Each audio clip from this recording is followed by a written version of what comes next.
সাল 2021। তখন আমি পড়ালেখার পাশাপাশি আমার বড় ভাইয়ের সাথে আমাদের বাড়ি থেকে বেশ কিছুটা দূরের একটি প্রাইভেট ইন্ডাস্ট্রিতে কাজ করতাম।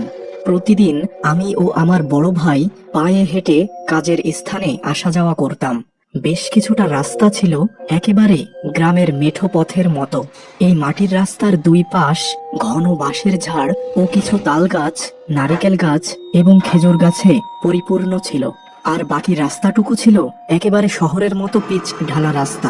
প্রতিদিন আমরা দুই ভাই কাজের উদ্দেশ্যে বাড়ি থেকে সকাল 8টায় বেরিয়ে পড়তাম আর বাড়ি ফিরতাম সন্ধ্যা 6টায় বা কখনো রাত 8টায়।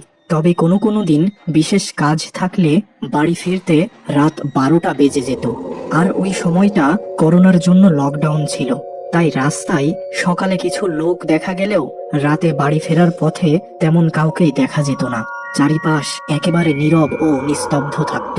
তো ওই দিনও আমি আর আমার ভাই যথারীতি আমাদের কর্মস্থলে কাজ শুরু করে দিলাম। সারাদিন স্বাভাবিকভাবেই কেটে গেল। ঠিক সন্ধ্যা 7টার সময় ইলেকট্রিক্যাল সমস্যার জন্য ইন্ডাস্ট্রিতে বিদ্যুৎ চলে গেল। আমাদের সকলের কাজ সেই সময় বন্ধ করতে হলো। আর এর ঠিক ঘন্টাখানেক পর বিদ্যুতের মিস্ত্রি আসলো বিদ্যুতের সমস্যা সমাধান করতে। এই সুযোগে আমি ও আমার ভাই পাশের একটি চায়ের দোকানে চা পান করা শুরু করলাম। এই সময় আমার বড় ভাইকে ম্যানেজার বাবু ফোন করে জানালেন যে বিদ্যুৎ আসতে আরো 1.5 থেকে 2 ঘন্টা সময় লাগবে। এই সময় বেশ গরম পড়ছিল, তাই আমি আমার বড় ভাইকে বললাম, চলো আমরা নদীর পাড়ে একটু হেঁটে আসি। তাছাড়া এখানে যেই পরিমাণ মশা ও গরম পড়েছে, তাতে এখানে বেশি সময় থাকা যাবে না মনে হচ্ছে। আচ্ছা তাহলে চল, সময়টাও কেটে যাবে আর এই মশা আর গরম থেকেও রেহাই পাওয়া যাবে। এবার যথারীতি আমি ও আমার বড় ভাই নদীর পাড়ের উদ্দেশ্যে রওনা দিলাম। নদীর পাড়ে যাওয়ার রাস্তার মধ্যবর্তী স্থানে একটি বেশ পুরনো শ্মশান আছে। আমরা যখন শ্মশানের সামনে আসলাম তখন আমরা ওইদিকে একেবারেই তাকালাম না, সোজা হেঁটে চললাম নদীর পাড়ের দিকে। তবে নদীর পাড়ে পৌঁছে বেশ অবাক হলাম। এই রাতের বেলা কোনো এক মহিলা নদীর ঘাটে বসে কি করছে। আমাদের দিক থেকে মহিলাটির মাথা ভর্তি চুল ও তার পিঠ দেখা যাচ্ছিল। সে একটি সাদা কাপড় পরে বসেছিল এবং কি যেন করছিল। একে তো রাতের বেলা, আর এই নির্জন নদীর পাড়ে একা একটি মহিলা কি করছে, এই ভেবে আমার বড় ভাই জিজ্ঞাসা করলো, আপনি কে? আর এই রাতের বেলা আপনি এখানে কি করছেন? মহিলাটির দিক থেকে কোনো উত্তর এলো না। এবার আমরা দুইজন ওই দিকে একটু এগিয়ে গেলাম। আমার বড় ভাই আবার জিজ্ঞাসা করলো, আপনি কে? আর কোনো কথা বলছেন না কেন? হঠাৎ মহিলাটির পাশের পানিতে চোখ পড়তেই চমকে উঠলাম। পানি কেমন যেন লাল হয়ে আছে। এমন সময় মহিলাটি চোখের পলকে আমাদের দিকে ঘুরে বসলেন। মহিলাটির মুখ তার বিশাল চুলে ঢাকা, আর তার সামনে পায়ের কাছে পড়ে আছে একটি সদ্য মৃত বাচ্চা, এবং বাচ্চাটির নাক মুখ দিয়ে তখনও রক্ত গড়িয়ে পড়ছে। ঠিক এই সময় যেন মহিলাটির পিছনের পানিতে 2টি মৃত বাচ্চা ভেসে উঠল। আমিও আমার বড় ভাই খুব ভয় পেলাম। হঠাৎ একটা দমকা হাওয়ায় মহিলার মুখের উপর থেকে চুলগুলো সরে গেল,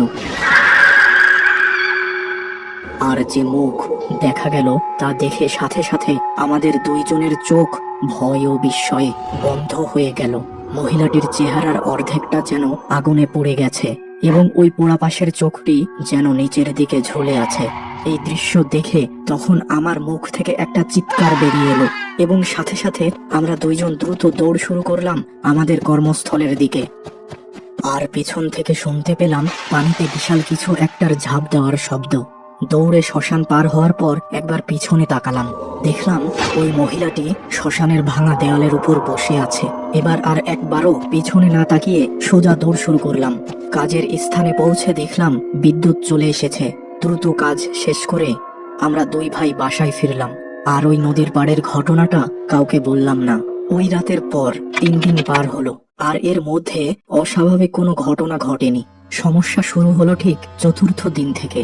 রাতে কাজ শেষ করে যখন আমরা দুই ভাই বাড়ি ফিরতাম, রাস্তায় হাঁটার সময় মনে হতো তৃতীয় কেউ যেন আমাদের সাথে হেঁটে চলেছে। আর যখন নদীর পাশের রাস্তায় এসে পৌঁছাতাম, মনে হতো পিছনে নদীর পানিতে কেউ যেন লাফ দিচ্ছে। এইভাবে বেশ কিছুদিন পার হওয়ার পর আসল সমস্যা হলো ঠিক 18তম দিনের রাতে কাজের চাপ বেশি থাকায় বাড়ি ফেরার সময় ঘড়িতে দেখলাম রাত 11টা। ওই রাতে নদীর পাড়ের রাস্তায় তেমন কোনো অস্বাভাবিক কিছু অনুভব করলাম না।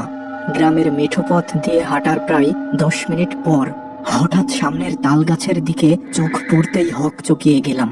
ওই রাতের দেখা মহিলাটি ঠিক উল্টো হয়ে তাল গাছ বেয়ে নেমে আসছে। আল্লাহু আকবার! শাফিন, ওই দিকে না তাকিয়ে সোজা হাঁটা শুরু কর। এবার আমরা দুই ভাই ওই দিকে না তাকিয়ে সোজা হাঁটা শুরু করলাম। ওই গাছটি পার হতেই পিছন থেকে গাছ ভেঙে পড়ার শব্দ শুনতে পেলাম। এবার আমরা দুইজন বাড়ির দিকে দৌড় শুরু করলাম। আর বাড়ি পৌঁছেই আমি অজ্ঞান হয়ে উঠানে পড়ে গেলাম। পরের দিন সকালে আমার বড় ভাই এলাকার এক হুজুরকে আমাদের বাসায় নিয়ে আসে। তিনি আমাদের দুই ভাইকে জানান, দেখো, ওই রাতে নদীর পাড়ে তোমরা যাকে দেখেছিলে সে ছিল একটা পিশাচ বা গ্রাম বাংলার ভাষায় পেত্নী। আর গত রাতে যে ঘটনা ঘটেছে তা ওই পেত্নিরই কাজ। সে তোমাদের দুই ভাইয়ের উপর নজর রেখেছে। আমি তোমাদের দুইজনকে দুটি তাবিজ দিচ্ছি। এটি কয়েক মাস সাথে থাকলে তোমাদের উপর থেকে ওই পেত্নী বা পিশাচের নজর কেটে যাবে। কিন্তু কিছুদিন পর আমার ওই তাবিজটি খুঁজে পাচ্ছিলাম না। আর ওই রাতেই আমাকে আবার অজ্ঞান অবস্থায় পাওয়া যায়। পরের দিন আবার ওই হুজুরকে আমাদের বাসায় নিয়ে আসা হলো। তিনি এবার তার গুপ্ত বিদ্যা বলে ওই পিশাচকে হাজির করলেন এবং তাকে জিজ্ঞাসা করলেন, তুই কেন ওই দুই ভাইয়ের ক্ষতি করতে চাস? কিছুদিন আগে নদীর পাড়ে ওরা আমার কাজে বাধা দিয়েছিল, তাই আমি এর প্রতিশোধ নেব। ওরা কোনো কিছু না বুঝেই ওইখানে গিয়েছিল। তুই ওদের ছেড়ে দে, ওরা আর কখনো সন্ধ্যার পর ওই নদীর পাড়ে যাবে না। এরপর হুজুর আমাকে আরো একটি তাবিজ ও 1 গ্লাস পানি পড়া দিয়েছিল আর বলেছিল, তুই এই তাবিজ কমপক্ষে 2 মাস তোর কাছে রাখবি। আমি প্রায় 3-4 মাস ওই তাবিজ আমার সাথে রাখি। আর এরপর থেকে আমার সাথে আর কোনো ভুতুড়ে ঘটনা ঘটেনি।